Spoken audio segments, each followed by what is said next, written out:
7 ans de pause entre deux saisons de Konosuba, 17 ans pour Baki, 32 pour cet animé de mecha des années 70. L'écart qu'il y a entre deux saisons d'animé est parfois absurde. C'est pour ça que j'ai rassemblé plus de 900 animés dans un document pour répondre à la question suivante: pourquoi y a-t-il des pauses aussi longues entre la sortie de deux saisons? Mais ce n'est pas tout, car en faisant mes recherches, j'en ai aussi découvert plus sur pourquoi certaines saisons sont en deux parties, comment les animés japonais faisaient de l'argent et en quoi on pouvait presque prédire quand allaient sortir les saisons d'anime. Mais voyons ça point par point et commençons par nous intéresser aux pauses les plus courtes. Enfin, avant ça, faut que je vous présente le document qui va me servir de base. L'année dans le monde de l'animation japonaise est divisée en 4 segments qu'on appelle saisons: l'hiver, le printemps, l'été et l'automne. Ici, ils sont tous répertoriés entre 1970 et 2024. Chaque segment connaît son lot d'animés sous 6 formats différents. Les animés télévisés, qui est le format classique, les ONA qui sortent directement sur les plateformes, Netflix, Amazon Prime, etc. Les OAV qui sortent uniquement en dématérialisé, ainsi que les films, les spéciales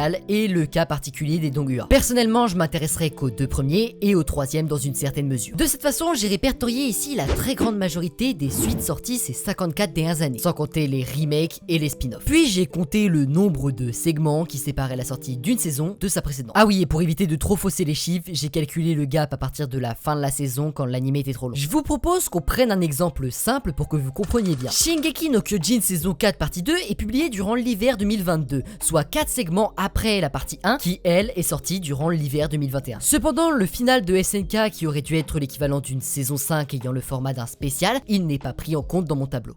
Voilà, maintenant je pense qu'on peut commencer, et on retrouve tout en bas de notre classement les saisons sorties même pas un segment après leur saison précédente, soit une pause allant d'une semaine à 2 mois. On a du Dragon Ball, du Naruto, du Fairy Tail, mais la palme de l'écart le plus court revient à l'anime Machine Robot, qui n'a même pas été capable d'attendre une semaine pour publier sa nouvelle saison, puisqu'il n'a fallu attendre que 6 jours après la fin du dernier épisode. Mais là, vous vous demandez sûrement comment c'est possible qu'il y ait autant d'animés avec si peu d'écart entre leurs saisons. Eh bien, il y a deux cas de figure différents. Le premier sont les saisons qui sont en fait des parties 2. C'est ceux que j'ai notés comme étant des saisons virgule C. Et le deuxième sont les animés fleuves, qui sont ceux étant marqués de ce petit symbole. Et là, normalement, vous êtes censé me dire, qu'en est-il de tous ces animés qui n'appartiennent à aucune de ces deux catégories? Eh bien, la réponse est simple et va de pair avec l'étonnamment faible nombre de parties 2 qu'on retrouve ici. Je vous explique. Aujourd'hui, quand la suite d'un animé court sort très peu de temps après la saison précédente, on l'inclut directement dans cette saison, en lui donnant le titre de partie 2. C'est un moyen de faire comprendre que le changement de saison n'est pas une vraie coupure dans l'histoire, mais plus une simple discontinuation de la production. Sauf que pendant longtemps, le terme de partie 2 n'existait pas, et toute pause, aussi brève soit-elle, était considérée comme un changement de saison. Par exemple, Fate Zero, qui est tout de même assez récent car sorti en 2012, n'a eu qu'un segment de pause entre sa saison 1 et sa saison 2. Et pourtant, cette dernière n'est pas juste considérée comme une partie 2, mais bien comme une saison à part entière. Ainsi, toutes les œuvres ici qui ne rentrent dans aucune des deux premières catégories sont en fait simplement des animés qui sont trop vieux pour porter le titre de partie 2, mais qui en sont dans le concept. Et donc, il serait légitime de se demander qu'est-ce qui a mené les producteurs à commencer à utiliser ce terme. Et honnêtement, je pense que personne n'a d'explication concrète à ça, mais je peux vous donner un élément de réponse à travers le premier animé qui s'en est servi, Mushishi. Contexte. En 2005 est publiée la première saison de l'anime Mushishi, qui va avoir un succès plutôt décent, notamment d'un point de vue critique. Sauf qu'après la sortie des 26 épisodes de la saison 1, les news concernant la suite de l'anime vont faire silence radio total, pendant près de 9 ans. Alors quand en 2014, la saison 2, qui vient à peine de commencer, reprend une pause après seulement 10 épisodes, il est important de faire comprendre aux spectateurs que celle-ci ne va pas durer, et que c'est juste l'histoire de 3 mois. On nomme alors ce qui aurait dû être la saison 3 avec le titre de partie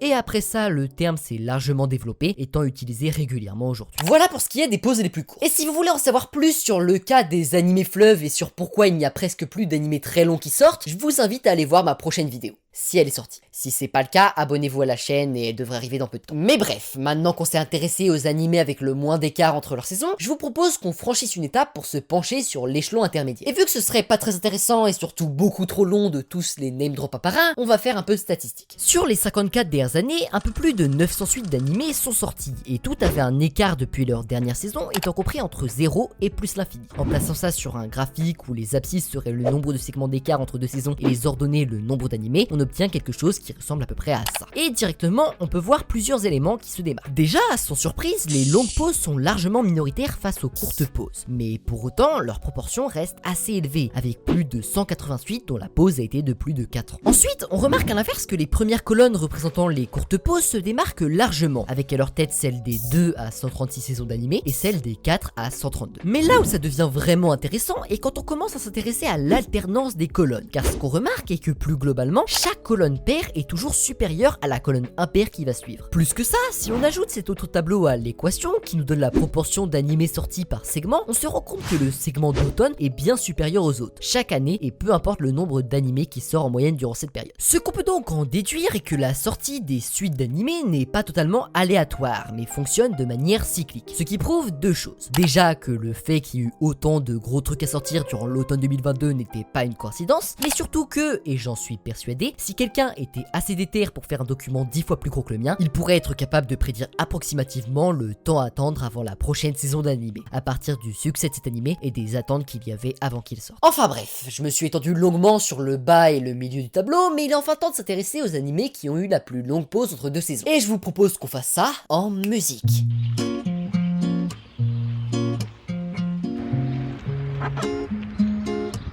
Non, je déconne, je sais pas chanter.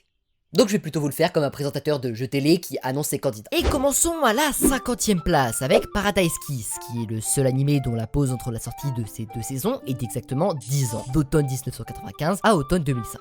Sauf que je viens de me rendre compte qu'il y a une erreur dans mon tableau, ce qui l'amène à la 62e place. Donc on retrouve en réalité à la 50e place 4 séries ex-aequo, dont Black Butler avec sa nouvelle saison sortie très récemment. Ensuite, un peu plus haut en 47e, on a évidemment Bleach qui est revenu avec la première partie de Thousand Year Blood War, 42 segments après la fin de la série de 2006. Ce qui en fait également la très longue pause ayant reçu le plus d'attentes de toute la liste. Puis enchaînons sur un bond de 10 places pour dire bonjour à Ikitusen et ses 48 segments depuis sa saison précédente. D'ailleurs, cet animé a également la particularité d'avoir le numéro de saison le plus haut du top 50, vu que c'est le seul qui va au-delà de la saison 5. Avançons maintenant à la 30e place pour accueillir la plus jeune suite de ce top 50 avec Kimi ni Todoke, qui s'offre en cet été 2024 un retour pour une saison 3 suite à 54 segments de pause consécutifs. Et voilà pas qu'on entre déjà dans le top 20 où l'on retrouve Baki et Dragon Ball Super, respectivement 21e avec 68 segments de pause depuis Baki de Grappler en 2001 et 20e avec 71 segments depuis la fin de GT en 97. Et oui, j'ai pas coûté Kai car c'est un remake. Allez,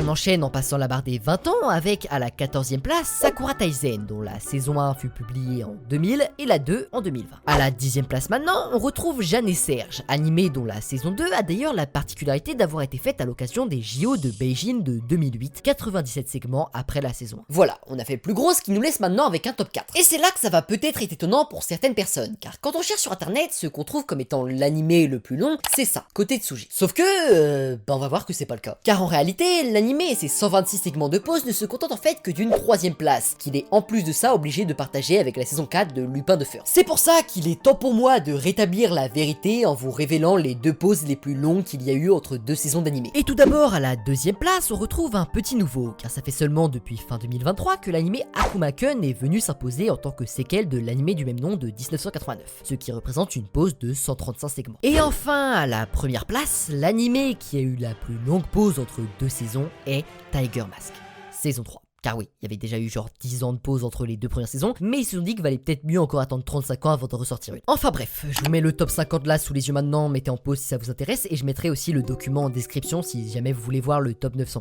Mais la vraie question que tout le monde se pose maintenant est pourquoi ? Pourquoi y a-t-il parfois des pauses aussi longues entre deux saisons d'animé ? Eh bien, laissez-moi vous expliquer. Disons qu'il y a deux principales raisons à ces très longues pauses. La première, c'est la manière dont sont financés les animés, car contrairement au modèle de la télévision américaine, il est très rare pour un animé d'être financé par la chaîne qui le diffuse. Pour payer les gens qui vont travailler dessus, on fait donc appel à des sponsors. D'ailleurs, pour ceux qui connaissent, c'est à ça que fait référence le Konoban Guiwa Golan no Sponsa des Tekyo de Okorishimasu qu'il y a parfois après l'opening. Dans de rares cas, ça se fait par le biais de placements de produits directement dans l'animé, comme Code Geass avec Pizza Hut, mais la plupart du temps, ces sponsors espèrent plutôt faire un profit par la vente de produits dérivés, de DVD et Blu-ray et du support d'origine s'il y en a un. Ainsi, quand un animé est prévu à la production, on n'a donc aucun moyen de savoir quel sera réellement son succès et sa rentabilité, car cela dépend de beaucoup trop de facteurs. On peut s'imaginer une marge, mais ce sera jamais très précis. Donc en gros, à chaque fois qu'on produit un animé, on fait un pari sur le fait qu'il va marcher à la hauteur de nos attentes, sans savoir si c'est vraiment le cas. Et autant dire que vu comment on est dans le flou, ce serait bien trop risqué d'entamer la production d'une saison 2 sans avoir les résultats de la précédente. C'est pour ça que dans la plupart des cas, le processus de création de la nouvelle saison ne commence qu'après la fin de la précédente et seulement si cette dernière a suffisamment bien marché. Le truc c'est qu'on pourrait se dire que ça doit pas reculer tant que ça la sortie des animés. Après tout, même si on repart de zéro et qu'il faut réunir tous les acteurs de la production, y a pas non plus besoin de 5 ans pour faire une seule saison. Mais penser ça, c'est louper un élément très important. Et ça va être mon deuxième point, les studios d'animation sont totalement surbookés. Et oui, car la saturation du marché et le manque relatif de main-d'œuvre fait que la plupart des studios ne peuvent pas faire de nouvelles saisons, même quand les précédentes peuvent avoir bien marché. Et cela tient juste au fait que leur agenda est plein, parfois sur plusieurs années. Et le simple fait de trouver un trou dans cet agenda est un véritable défi. Pour prendre un exemple, en 2014, Reki Kawahara, auteur de SAO, répondait à une question lui demandant quand l'adaptation animée d'une autre de ses séries, Axel World, allait avoir le droit à une suite. Et il expliqua très simplement qu'il n'en avait aucune idée. Mais pas parce que l'animé n'avait pas marché, mais juste parce que l'équipe qui s'en était chargée était trop occupée à travailler sur un animé de la surpopulaire franchise Love Live. Évidemment,